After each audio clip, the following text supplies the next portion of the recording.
Keep yourself in the loop of everything football on the Golden State Media Concepts Football Podcast. The latest news on and off the field, be it college football, Big Ten, SEC, Big 12, Pac-12, ACC to the NFL. We've got you covered. Listen to the Golden State Media Concepts Football Podcast.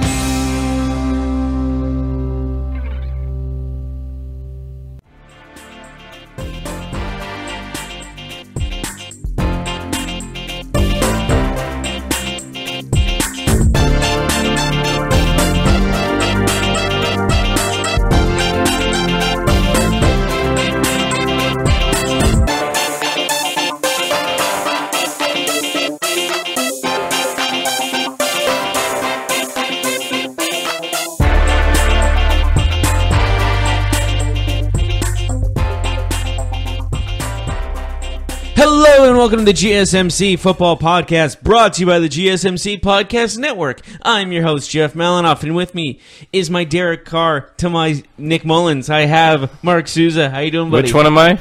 You're Derek Carr. Oh. You want to be Jimmy Karen instead? No. I got 100 mil, and you got 900,000. All right. Yeah, but I got Brett Favre's phone number. All right, I'll still take it. Anyways, welcome. We're going to talk about the Thursday Night Football matchup between the 49ers and the Oakland Raiders. And who is Nick Mullens? That'll be the question. And we're also going to be talking about our Week 9 picks and why we picked them, as well as the key matchups in the college football world. Some big games. Yeah, some big games. Especially bigger games in the last couple weeks. Number 1 versus number 3 is on Number there. 6 versus number 9, too. Yes, so it's a very important week in the world of football. And now we're going right into the Thursday Night Football matchup. The 49ers handle, my Lord, it was a destruction from the very beginning. They win this game against the Raiders 34-3. The Raiders score their 3 points in their opening drive, don't score again, and the Niners score 34 unanswered. In Nick Mullens' pro debut as a starting quarterback, he goes 16-22, 262 yards, 3 touchdowns, a 151.9 quarterback rating, near perfect in the win. Does this show how bad the Raiders are, or how maybe the potential the Niners have? What the heck happened last night is what I'll start off with. But to answer your question, I think what we see is one team has suffered through injuries and turmoil, but is well coached, and the other team isn't. Absolutely. Kyle Shanahan's been doing wonders with this injured old team. Like he's still making the games competitive. And we saw the play calling last night made it real nice for Nick Mullens. It really shows how good Kyle Shanahan is at his play calling and how he runs an offense. He can make a third-string quarterback look like an all-star type of thing. And nothing against Nick Mullens, but the fact of the matter is Kyle Shanahan runs this offense so well. Put him in positions to succeed, right? Exactly. He knows what his strengths are. He knows what everyone's strengths are, and he plays by them better than any other offensive guy in the league. He's probably the best offensive play caller in the league. Look at that first drive, for example. You saw 3 runs that really gashed the Raiders' defense, and you saw Mullens 3 for 3.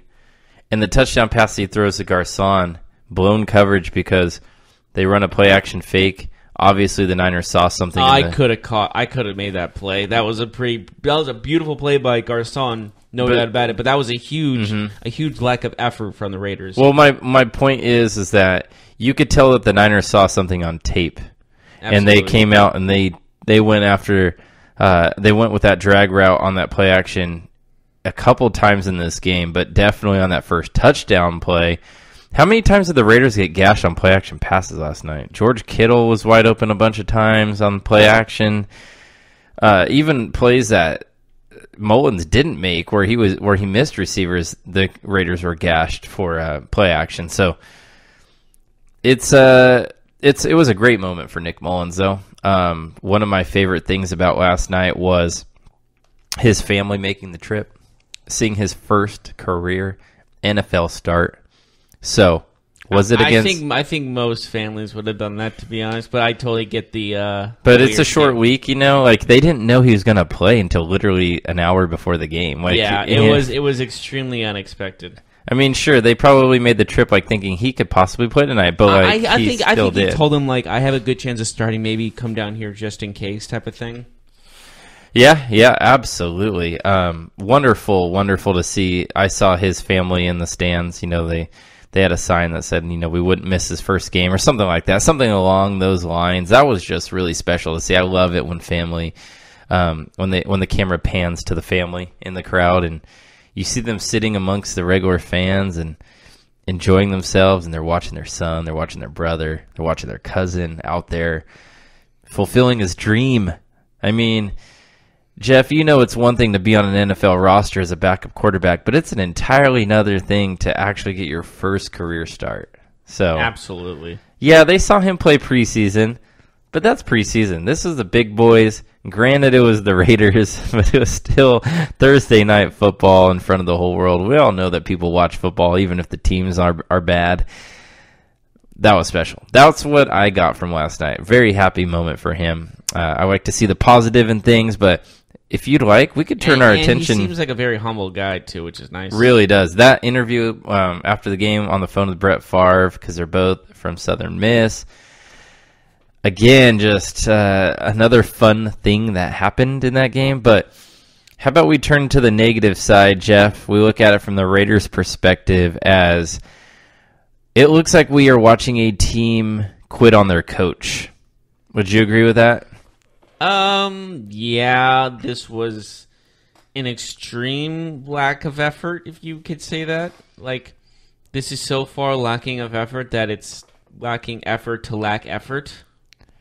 It kind of felt like even Gruden lacked effort. Like, he looked like he was tired on the sideline yesterday. Like, he looked defeated, They you know? all just looked like they did not care. They did not care for this game in the slightest. So we know that the Raiders have made a couple trades this year. Obviously, Khalil Mack and Amari Cooper are gone. They're not coming back. They got draft picks. We know that they've accumulated picks and draft capital with the idea that they will turn this thing around next year, that they will be able to build with young players and kind of tear this thing down and rebuild on the fly here. But when you look at this team, Jeff, at this point, I mean, are we looking at players that are just like that have given up on the season just because of everything that has occurred? Like, they know that they don't have a chance, and their front office is actively getting rid of their best players, like their most talented players. It definitely feels like that, doesn't it? It definitely feels like all hope is lost, and they just gave up.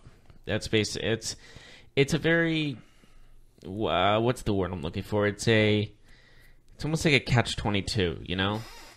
Like, it's hard to go to work every day when you get the feeling from the personnel above you, the coaching staff, the front office, that you're not playing this season to win. So it's like, why am I going to put my neck on the line, you know, for you type thing? So who knows, man? It's just all bad over there, in my opinion. Like, is Derek Carr the answer?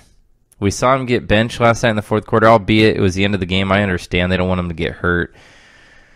But we don't even know if Derek Carr is the answer for the future of this organization.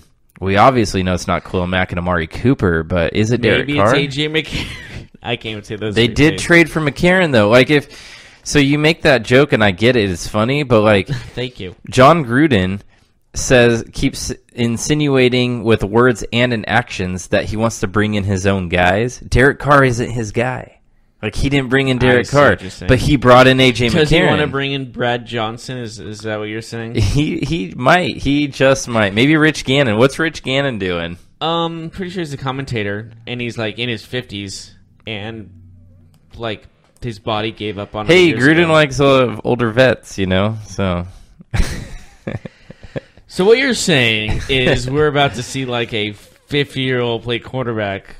But do you think that if you're Derek Carr, you're worried about your future as a Raider? Because he brought in McCarron. You've seen your two closest friends get traded. You're not the quarterback that Gruden drafted. Are you worried now? Are you worried if you're Derek Carr? Put yourself in his shoes. I would be concerned. They do have an out in his contract. I'm not going to say worried yet, but I will say concerned. They do have an out in his contract. They can get out of the rest of his contract this year and only have to pay him $8 million instead of $90 million left on that deal. But if they don't get out of it, then most of that money becomes guaranteed. So it is interesting. It's something to take a look for. Don't be surprised, football fans, if Derek Carr is not on the Raiders next year. Do I think it'll happen? I still think the smart money is on him staying with the team. I still think the smart money is on Gruden keeping him on the roster, maybe trading him down the road, but I think he'll start the season at least with the Raiders next year. But, again, you must keep in mind that contract they can get out of it. They can get out of that 6-year deal this year after this season. So with the changes, with the rebuild, with the draft picks, you might see them go ahead, get rid of Carr, draft a quarterback, and move on from there. So it's interesting. So after that rant, it was just something that needs to be noted. It seemed like you had a lot to get off your chest there. No. Well, it's just true. Like, they can get out of the Derek Carr contract, and would you be shocked if they walked away from Derek Carr and decided, hey, we're gonna have $100 million in free agent money, and we have the first or second overall pick that we can take on a quarterback? This isn't a quarterback draft. It's not, but there'll still be quarterbacks taken in the first round this year. There's probably gonna be 3 or 4, probably 3 at least. Okay, but because it's quarterbacks. Like, even though it's not a quarterback draft, they overdraft quarterbacks, right? Like, if they are greedy. Everyone does want a quarterback because like the bank sometimes takes away $1, and you're like, give me at least a quarterback. That was good. You can't deny that. That was not good. That was awesome. All right, so at Jeff Malinoff do my Instagram instead. At my Instagram, because I go ahead at Jeff Malinoff on my Instagram. It's the same as my Twitter. It feels like it's easier to. So go tell him if his jokes are good or bad on his Twitter and or his Instagram. So preferably my Instagram. I'm on that more. That joke was it was okay. It was just a dad joke, whatever, That's the joke. It's such a bad joke that it's a joke. Oh. Okay. All right. So, Jeff, what is your perspective? I need to hear from you. I just went on my rant. What is your take on the Raiders? Like, are you a guy that's looking at this situation half glass full or half glass empty? Because I don't see positives here except for, yes, we've accumulated first-round picks, but John Gruden has a history of not drafting very well. So do you think things will change for the Raiders? Do you think their fans should stick it out and be ready for the upswing? Or do you think this is their chance to jump ship? Team is moving. Jump ship, get it, Raiders? Yeah. Yeah, that joke was bad too. They're kind of like the Buccaneers, but like on a different ship. All right, so go ahead. So they're gonna aboard the next ship and. What is the actual difference between a Buccaneer and a Raider? Or are they the same thing, just synonyms? I think it's just a cinnamon. But cinnamon. I said cinnamon. I'm gonna try to say this word. A cinnamon. A cinnamon. Synonym. Did I say it right? Synonym. Synonym. Wow, but I can't believe here's the thing, Jeff. When you go, cinnamon twice. I want to say this though. When you go to the Halloween store, sometimes you'll see a pirate costume that says it's a Buccaneer. Sometimes it's a pirate. So what's the difference, man? I need some historical context. Come on, man. Well, a Raider raids things and a Buccaneer bucks things. I was thinking about that, yes, but I was trying to say something different. And a pirate pirates things. Oh, okay. All right. So, anyways, back to football, Jeff. Mm-hmm. What is your outlook on the Raiders? Like, if you're a fan, do you think, man, it's fine. Like, we're losing games now, but we're gonna have a real good thing going here in a year or two? Or do you think, yeah, we have these picks, but I just don't know if this is gonna work out with John Gruden?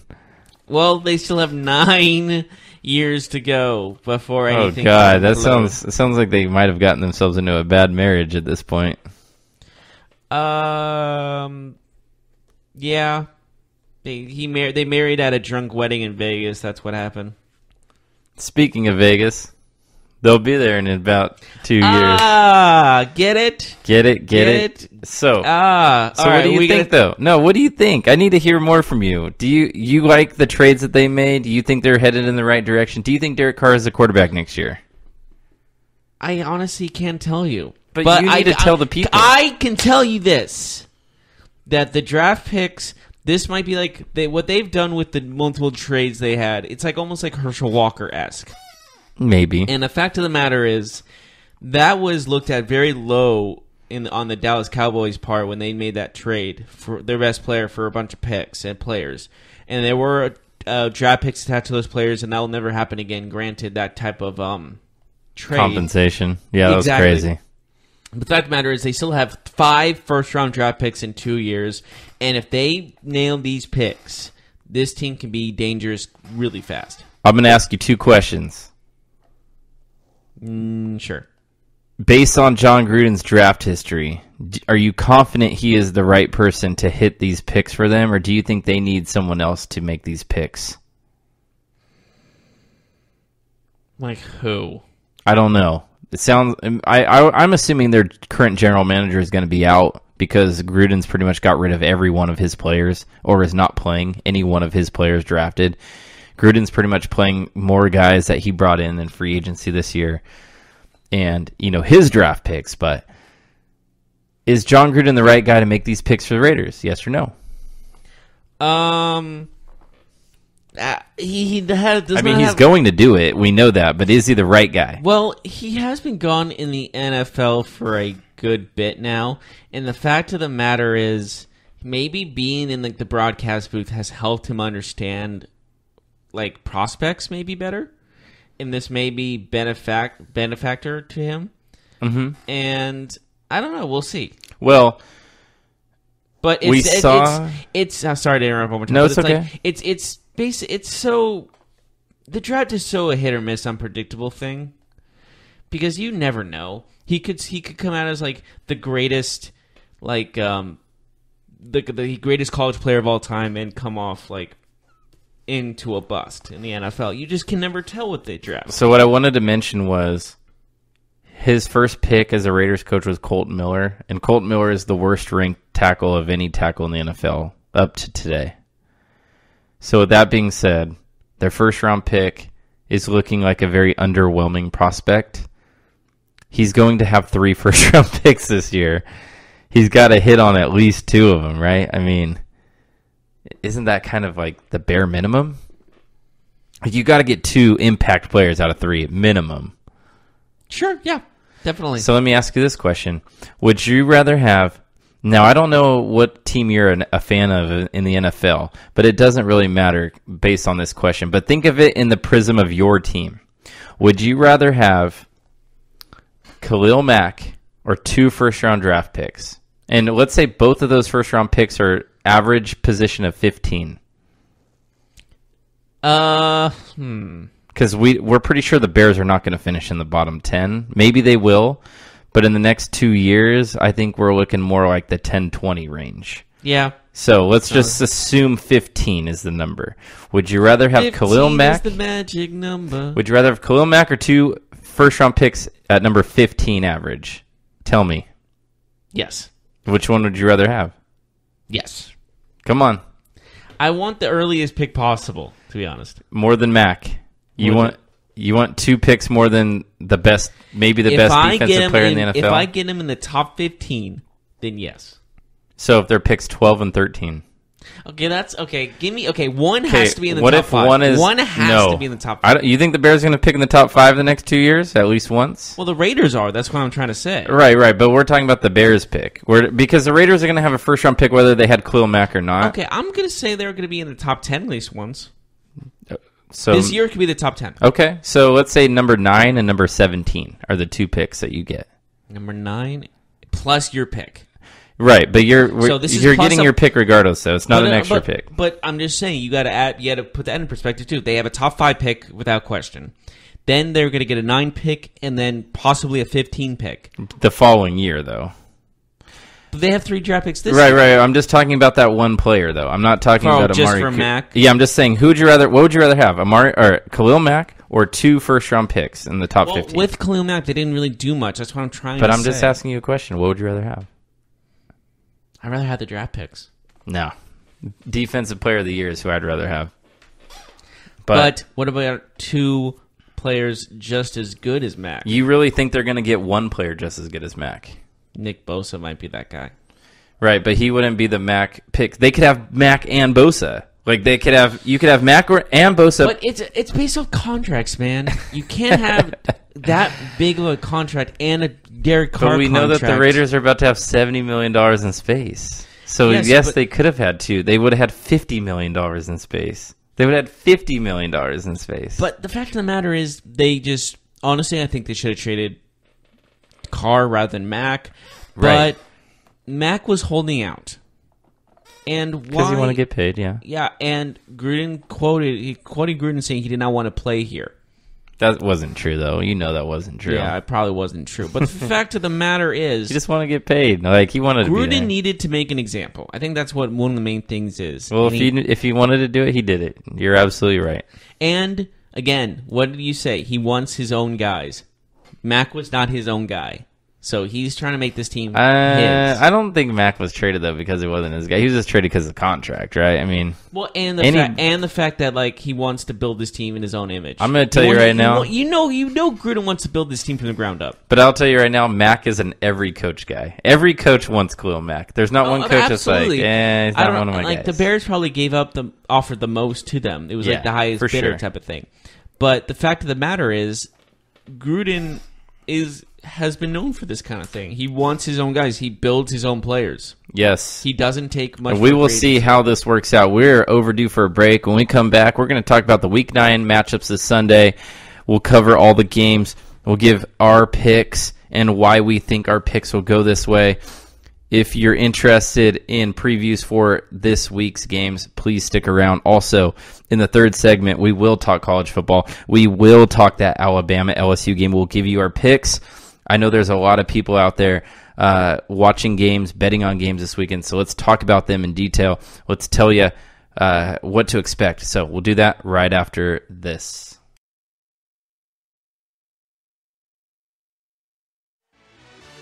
Are you looking for help for your fantasy football team? Check out the GSMC Fantasy Football Podcast. Get today's best advice on who to start, who to sit, even who you should draft. From sleeper picks to red-hot lineups, they got it all covered for you. That's gsmcpodcast.com/fantasy-football-podcast. We'll cover traditional leagues, dynasty, PPR, even IDP leagues. When you need fantasy help, there's just one show to hit up. Don't forget to like them on Facebook and follow them on Twitter. Visit gsmcpodcast.com for more info.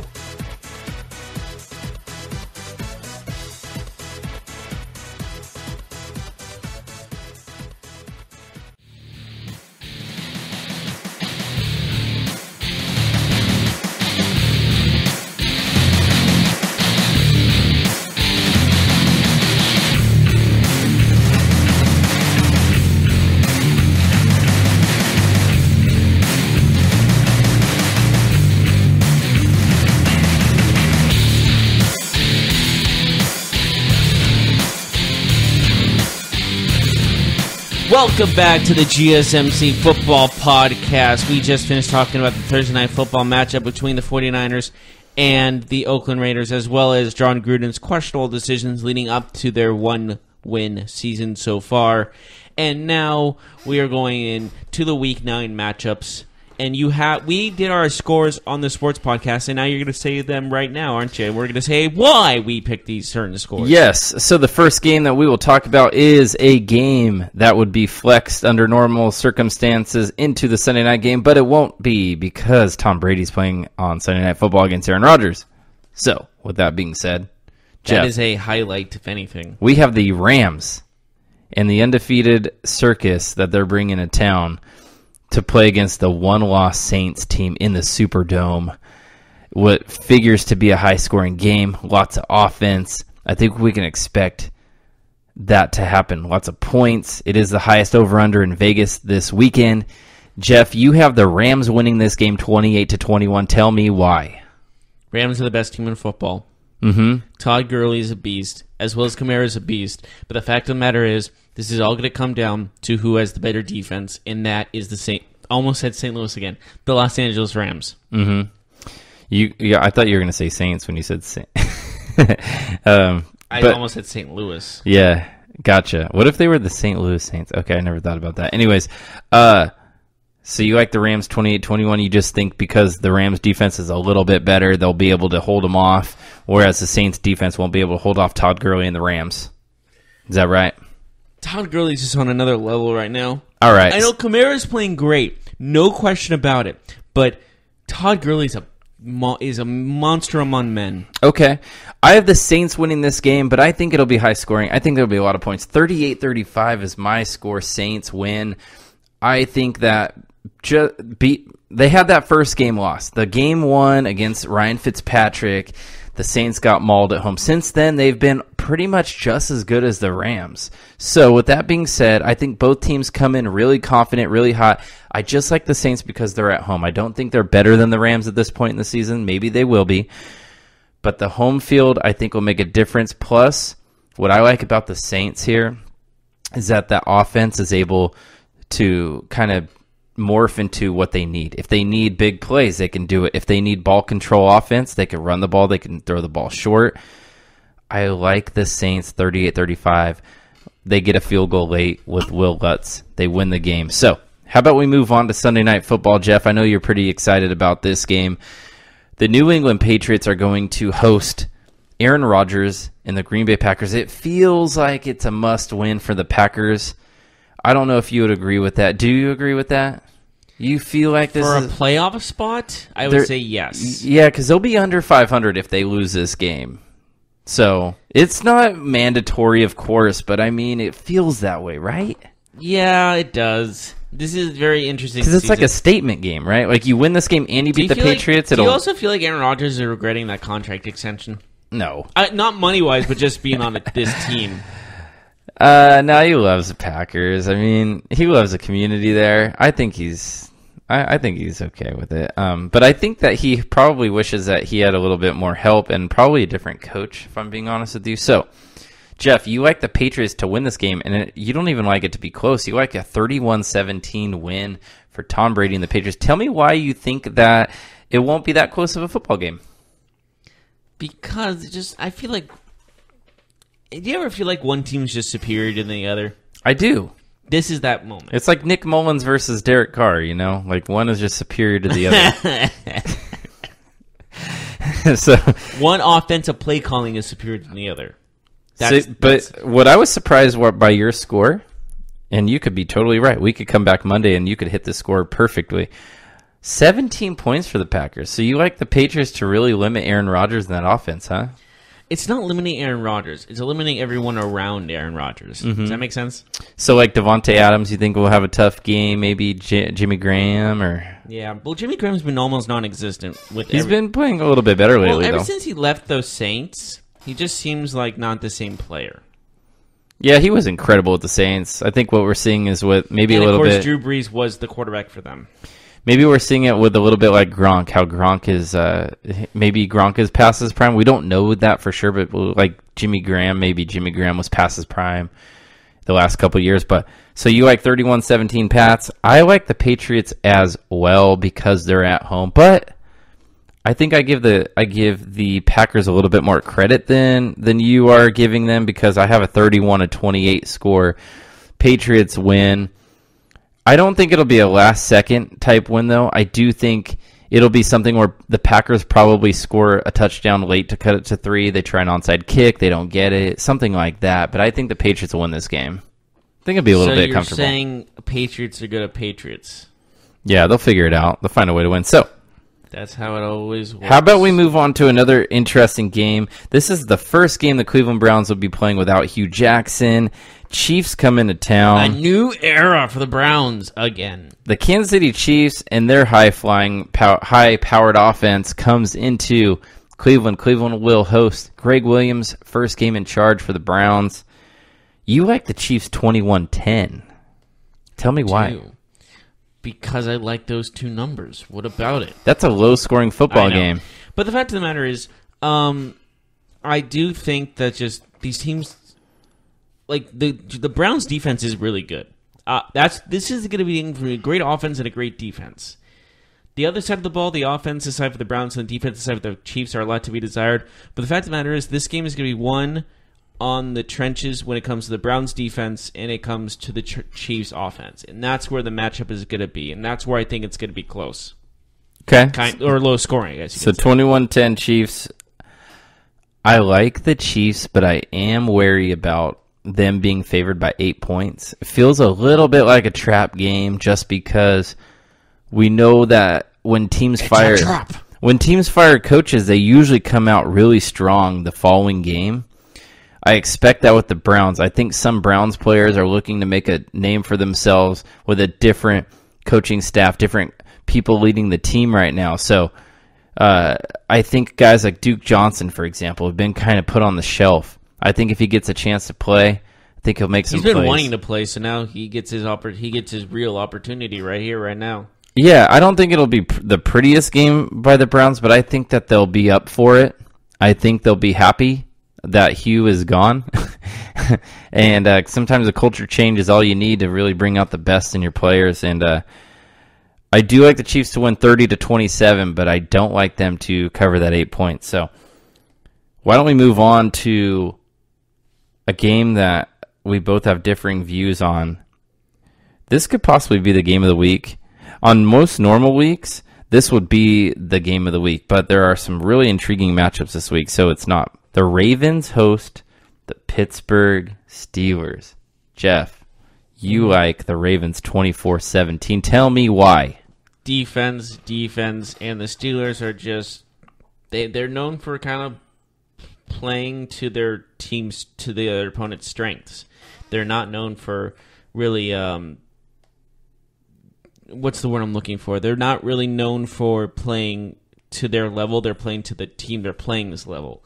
And that's going to go the advantage with the Ravens in this one when it comes down to it. And the Ravens defense needs a point to prove after their loss to the Panthers, and I think they're going to prove it against a still living on Bellis Steelers. I like the Steelers 27-24. It feels like every time I pick the Steelers at Baltimore, which I do a lot, I get burned, but I think that this time will be different. I like the Steelers to make enough plays on the defensive side of the football. The Ravens have been good offensively. They've been efficient, but I don't know if they could win this game. Juju and Antonio Brown, I like to have good games. So 27-24 Steelers. How about we move on? And I know that you want to talk about this game, Jeff. Do I? Your boy, Nathan Peterman, he gets the start. Why is he my boy? So my boy is Osweiler, yours is Peterman. No, I never said Peterman was my boy. Yeah, but you like him because he throws pick sixes all the time. But that's not what? No, mine is... No, I'm not... No, he's not my boy. No, absolutely all right, not. So Bears. You like the Bears to go and win this game against Nathan Peterman. You pick 35-10, so you think this is going to be a blowout, yeah? Yes, because Peterman's going to throw 2 pick sixes. Your favorite. He makes turnovers for lunch and dinner and breakfast. I like the Bears too, but I have them winning by only a touchdown, 20-13. The reason why I say that is I don't think Peterman will throw any pick sixes. I think they'll have an ultra-conservative game plan. With that said, the Bills' defense is actually pretty good. As we saw them play the Patriots the other night, I thought they were solid, but of course that offense just couldn't give them enough for them to be in the game to win it at the end. But the defense is solid for the Bills. You got to give them credit there. 20-13 Bears win. I think it's going to be an ugly game. I don't think there's going to be a lot of people tuning in. They're not getting a date to prom. Yeah. So we have to move on, and we will be discussing. Let's see here. What game is on the slate? How about we talk about the Houston Texans against the Denver Broncos? The Texans, with Demaryius Thomas, go 2 Mile High to face the Broncos. Did he even need to go down to Houston? Can he at least, hey, meet me in Denver? Right? So probably would have saved him a lot of time. Do you think this is odd? This is an odd situation. Player gets traded. He's playing against that team in his old stadium. I think that was just week. a coincidence, to be honest. So you like the Texans 42-21. Do you think that Demarius going to the Texans will have an impact in this game? Yeah. I not based off like game plan or anything, but I do think that Demaryius Thomas does bring in a lot of different aspects to the Houston offense and gives more opportunities for DeAndre Hopkins to get open because now they have to look at Demaryius Thomas. Mm-hmm. So do you think Demaryius will score a touchdown? Yes. He's going to score the first touchdown of the game. I'm going to call that right now. It would be something. I could see them running a play for him, like to get him isolated one-on-one or something like that, see if he can make a play. I like the Texans in this game. I know it's on the road, but I just like what I'm seeing from Deshaun Watson. I like what I'm seeing from the Texans' defense against Case Keenum, J.J. Watt, Clowney. I think those guys are playing really well right now. The arrow's pointing up for that team. I like the Texans. 27-23. You have them 42-21. We'll see what happens. And one last game before we head to break. Vikings and Lions. Minnesota hosts Detroit. Detroit obviously will be without Golden Tate as they have traded him this week. Jeff, you like the Vikings on an odd score 27-25. How will the Lions get to 25 points? When there's a will, there's a way. So how will they do it? When there's a will, there's a way. You're losing people here. Come on. Fine, a safety. They're going to have 23, and then they're going to be getting a safety because the other team's going to be up, and they're going to do that thing where they have the punter, like really in the back of the end zone, just lollygagging and waiting for time to expire, and then go run out of the end zone for the safety. That's how the safety is going to happen. So I'm a little surprised you think this game is going to be that close. I have the Vikings winning 30-17. Why do you think it'll be so close? Do you think just because the Lions will keep them in the game, or what do you think? You know, I just think sometimes the unexpected happens, especially in certain games like this, and the unexpected, when it comes to unexpected scores and unexpected close games, this is going to be one of those unexpected close games, close matchups that's going to be coming down to the wire maybe. Yeah. Cool. So let's take a quick break. When we come back, we have 4 games left to get through in the NFL. We also have 4 matchups in college football that have both teams ranked that'll be playing each other this weekend. We'll talk about those. We'll give our predictions for those. And then in the last segment, of course, any news and notes around the NFL. So we'll do that right after this.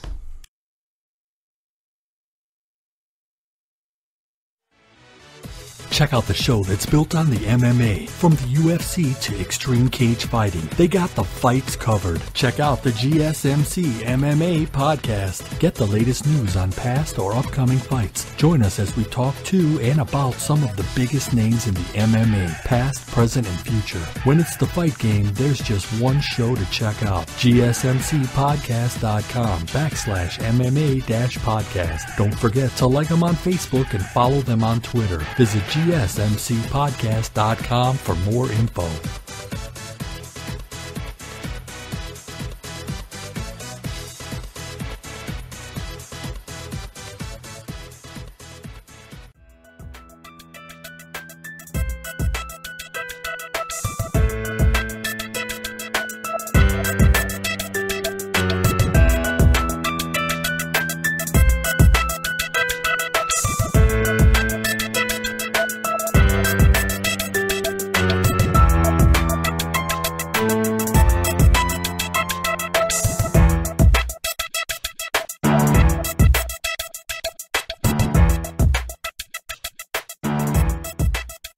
And welcome back to the GSMC Football Podcast. We are in the middle of our Week 9 picks. We still got 4 games to go. Tell me what they are, my friend.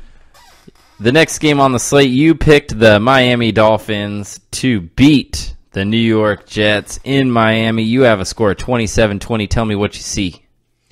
I see that score happening. 27-20, okay. I have the game at 24-20. We're pretty close. That's probably the game that we picked the closest. It seems like an evenly match, and I think it's just going to go down to who scores last type of thing. Okay. Gotcha. That makes sense. So Darnold against Brock Ember? And I think Osweiler... It's Brock Ember now, right? I think Osweiler is going to have a better day than Darnold, and Darnold's going to throw a pick. All right, so how about we move on to the Redskins-Falcons. Redskins hosting the Atlanta Falcons. You have a score of 35-20 Redskins. Tell me what you see there. One team is just better than the other, and it's going to show. It's like, I'm surprised how the Redskins season has gone, and the fact of the matter is, I think they're just they're going to win the East. That's my prediction right there. I like the Redskins 31-24. Reason why I like it is Falcons are not the same team on the road and outdoors than they are inside the comfortable confines of the Mercedes-Benz Dome. So I like the Superdome, sir. It's called this. Wait, Mercedes-Benz. No, it's Stadium. It's just a dome. No, it's Mercedes-Benz Stadium. Anyways. I thought you were talking about the Superdome for a second, but I realized two of the stadiums have the same name, and that's frustrating. Anyways, so I could go on a rant about that, but not now. I like the Redskins outside at home, 31-24. You couldn't give someone else that thing, Mercedes-Benz? You had to use all your money for two stadiums, you selfish car company. Next game we need to get into, Bucks and the Panthers. Bucks Allegedly. go to Carolina to face Cam Newton and the surging Panthers. Fitzpatrick is back. The magic is back, my friend. You really think so, Jeff, as you took the Bucks to win by 10 points on the road, 38-28. I know some people out there shaking their heads like, what is this guy on? What drugs is he on? But Fun fact, I've never done drugs in my life. I've never even smoked weed before. So caffeine is a drug. I never smoked weed before. 38 Illegal drug. Illegal. 38-28, you have the Bucks winning. Tell me why. Fitzmagic. I hate to say it, but he helps that team win, and it's going to show. I have the Panthers winning this game. I like it to be high scoring, but man, you talk about Fitzmagic. What about Cam Newton's magic? He's been magic the last few weeks, and that Bucks defense can't stop anybody. They can't stop Derek Carr. They can't stop Nick Mullens. Come on, man. They're not stopping Cam Newton. 34-31 Panthers. We have one last NFL game to get through. Go, go, go. The Los Angeles Chargers will travel up north to face the Seattle Seahawks, who are all of a sudden one of the hottest teams in the NFL. Seattle, you actually like the Chargers. I do like 26-18. Tell the people why. Because the Chargers are the better team, in my opinion. And when this happens and when they make the playoffs, this defense that they have, this stellar defense, will prove how good they are, and this is just a simple taste of how good they are against the Seahawks team. The Seahawks are not making the playoffs. Sorry, folks. That's just not happening. The Chargers are the better team, and they've been playing very well. My problem is Seattle's been playing well. Chargers are coming off a bye. So I'm a little wary of the Chargers winning on the road at Seattle, which we know is a tough place to play. The Rams just had trouble winning over in Seattle. So I like Russell Wilson to do enough to win this game. 24-22, the defense stops a 2-point conversion by Phillip Rivers to hold on. They win the game 24-22. That's what I think. That's what we think for Week 9 in the NFL. So, Jeff, one of us has to be right. We're going to transition to college football. There are some tasty matchups this weekend, none more than the Alabama Crimson Tide and their number 1 ranking against the number 3 LSU Tigers. This game is in Louisiana. Alabama's favored by 2 touchdowns. What do you see happening? Seems a tad high to me, to be honest. What do you see happening here? I see Alabama continuing their dominance and beating the LSU Tigers and taking them out of the college football playoffs. Yeah, I went there. Do you think, though, it will be close?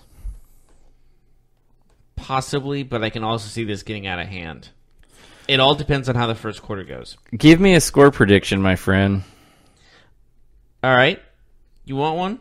Yes. 45-35 Alabama.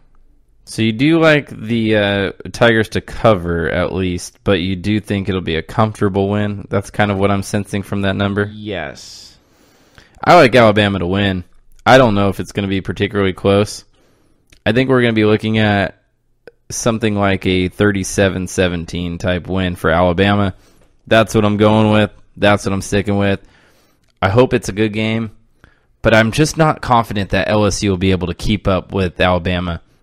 I think LSU and their offense will struggle, and we'll see Alabama and that offense take advantage of some short field. So, we have another top matchup between two top 10 teams. Georgia, Kentucky. Who would have thought that Kentucky football... I'm going to go with the upset. Who would have thought, though, that Kentucky would be a football school, my friend? Yeah, true. Very true. They've been playing extremely well, and that's why I have Kentucky upsetting Georgia in this by a score of 31-28. Last-second field goal wins it for Kentucky. Crowd goes wild. You have Kentucky. This would be the biggest win in their program. Yeah, probably. I don't know. I don't know enough about their history off the top of my head, but in the last couple of years, definitely. I can't remember the last time Kentucky football was a ranked team, at least like this high, right? Mm-hmm. Yeah. So I like Georgia in this game, though. I know it's at Kentucky. Man, this game, I will agree, has me a little skeptical, but I like Georgia to win this game. Kentucky's got a very good defense, but I think Georgia does enough here. I like Georgia to win this game 30-24. What was the score you said? Oh, I said 31-28. Last-second field goal wins it for Kentucky. All right, so how about number 14 Penn State? They will face Jim Harbaugh and the Michigan Wolverines, number 5 ranked at Michigan, 12-point favorite for Michigan. What do you like in this game? Who do you see winning? Since I see LSU losing and I see Michigan winning, I see Michigan going into the college football playoffs. So you like Michigan to win this game? Yes. All right. What do you think the score will be? I'm going to go on a limb here, and I'm going to say 38-21. Whoa, that's a blowout. Mm-hmm. You know, Penn State is a big underdog, but I like them in this game. I'm not sold on Michigan just yet, but I like points in this game. I think Penn State will take it. I think they will pull off the upset. They will frustrate Harbaugh for another year. Penn State wins this game 31-30. Talk about last second. I think we might see it here. So, I got 31-30. So what you're saying is it's going to be 28-30. They're going to score a field goal at the very last possible second? Yeah, probably something like that. Okay. All right, so the last game between two ranked opponents is none other than number 13 West Virginia and number 17 Texas. The Longhorns will be hosting the Mountaineers. Who do you like in this game, Jeff? I like West Virginia. You like West Virginia to go on the road and get the win, huh? Yes, I do.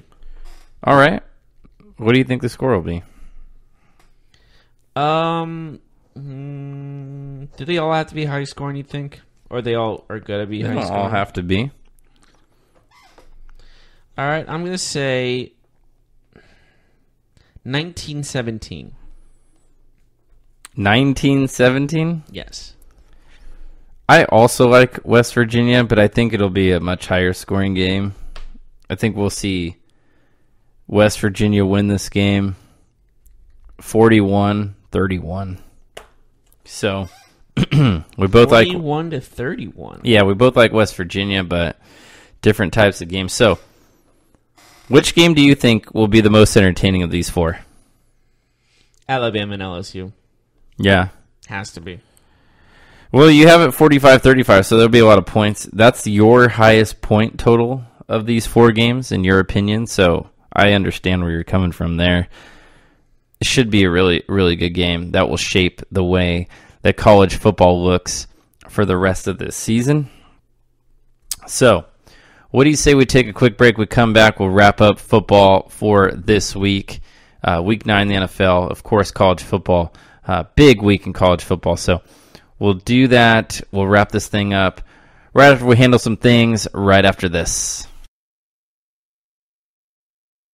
Check out the show built around the women of MMA. From the UFC to the extreme cage fighting, we got the fights covered. Listen. It's the Golden State Media Concepts Women's MMA Podcast. The latest news of upcoming fights, discussions of previous matches. Join us as we talk to and about the biggest names in women's mixed martial arts, past, present, and future. When it's the women's fight game, you know where to listen to. The Golden State Media Concepts Women's MMA Podcast.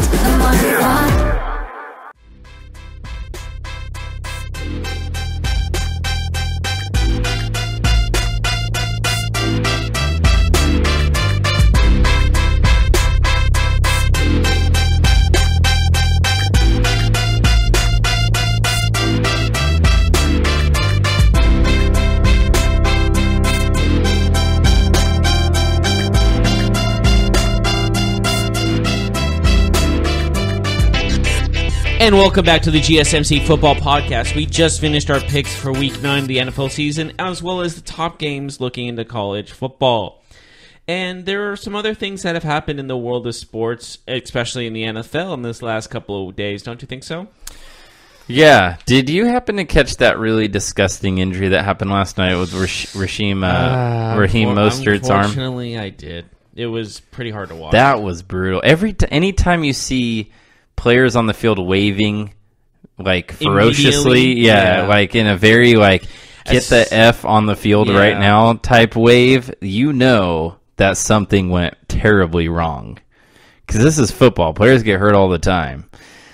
But yeah, his arm, that was disgusting. When you see the arm, it moved like a noodle. That's where it got me the most. As soon as it made contact with the ground, it just folded. Did you hear him scream too? You could hear it on the audio during the game. Even Joe Burrow was like, "Oh, we just heard him scream.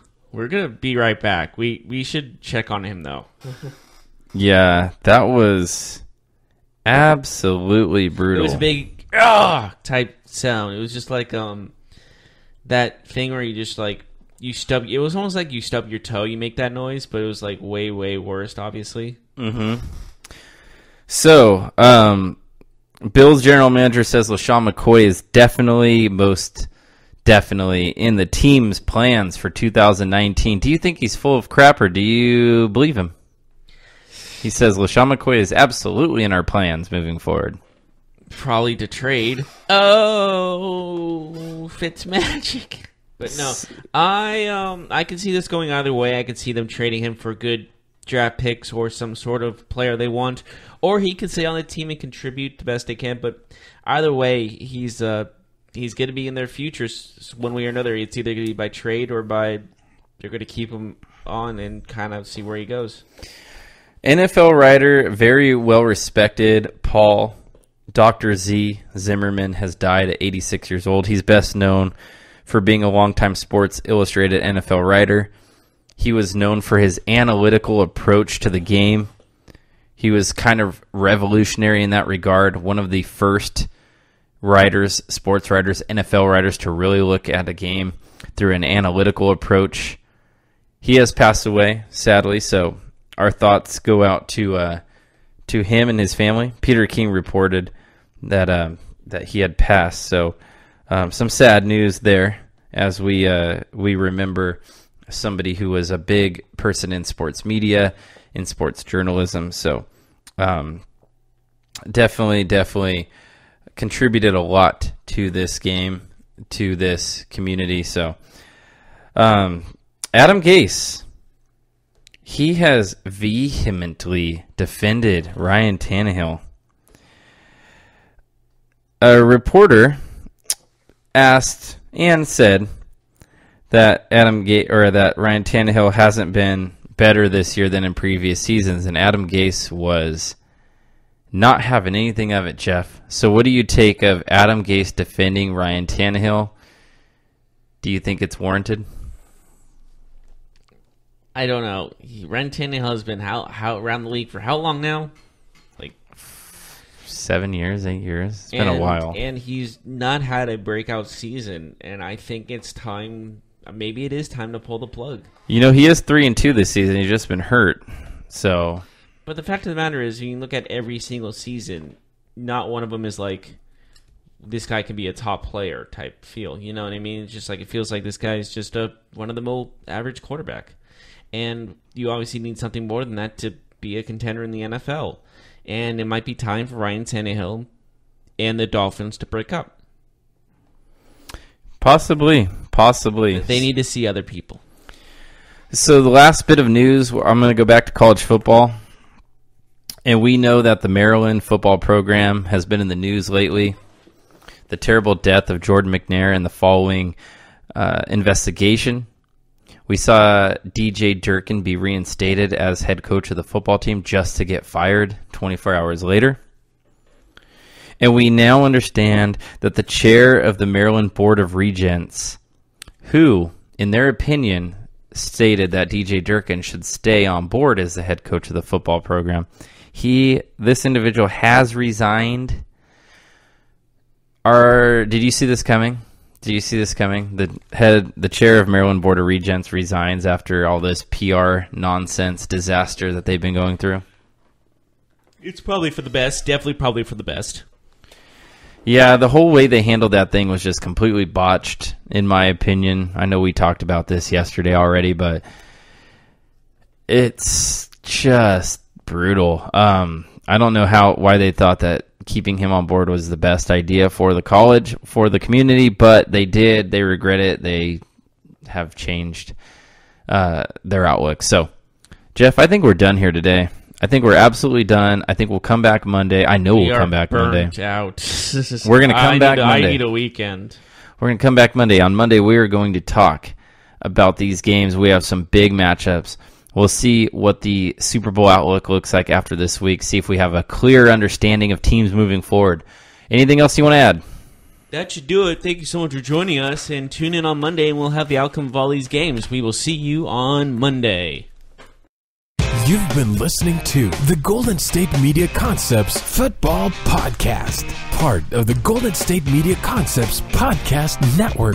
You can find this show and others like it at www.gsmcpodcast.com. Download our podcast on iTunes, Stitcher, SoundCloud, and Google Play. Just type in GSMC to find all the shows from the Golden State Media Concepts Podcast Network, from movies to music, from sports to entertainment, and even weird news. You can also follow us on Twitter and on Facebook. Thank you, and we hope you have enjoyed today's program.